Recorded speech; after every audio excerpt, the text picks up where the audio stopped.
हज़रत दाऊद अलैहिस्सलाम और तालिबत बादशाह की कहानी कुरान मजीद में सूरत अल-बक़रा में बयान की गई है।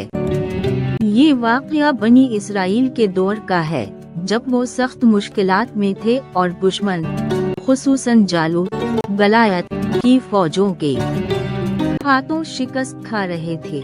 तालिबत का इंतखाब बनी इसराइल ने अपने नबी से दरख्वास्त की कि अल्लाह उनके लिए एक बादशाह मुकर्रर करे ताकि वो उसकी क़यादत में दुश्मन से जंग करें।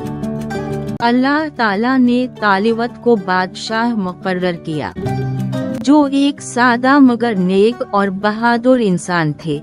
बनी इसराइल के बास लोगों ने उनकी बादशाहत पर एतराज किया क्योंकि वो किसी शाही खानदान से ताल्लुक नहीं रखते थे, लेकिन नबी ने फरमाया कि अल्लाह ने इन्हें इल्म और जिस्मानी क़ुव्वत में बरतरी दी है। तालिबत को बादशाहत की निशानी के तौर पर ताबूते सकीना वापस मिल गया, जिसे दुश्मनों ने छीन लिया था। तालिबत की आजमाइश। तालिबत अपनी फौज लेकर जालूत की तरफ रवाना हुए। रास्ते में एक दरिया आया, जहां अल्लाह ने फौज की आजमाइश की। तालिबत ने हुक्म दिया कि जो शख्स सिर्फ चलो भर पानी पिएगा वो उनके साथ रह सकता है, और जो ज्यादा पानी पिएगा वो उनके साथ नहीं जा सकेगा। अक्सर सिपाहियों ने नाफरमानी की और ज्यादा पानी पी लिया, यूं उनकी तादाद बहुत कम रह गई।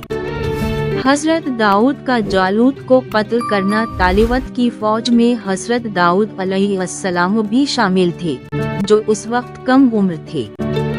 जालूत, जो एक ताकतवर जंगजू था, ने बनी इसराइल को ललकारा। दाऊद अलैहिस्सलाम ने अल्लाह पर भरोसा करते हुए एक हुलिया से जालूत को निशाना बनाया, जिससे वो हलाक हो गया। इस फतह के बाद हजरत दाऊद अलैहिस्सलाम को शोहरत मिली और बाद में वो खुद बनी इसराइल के बादशाह बने। ये वाक़या ईमान, बहादुरी और अल्लाह के हुक्म पर चलने की अजीम मिसाल है।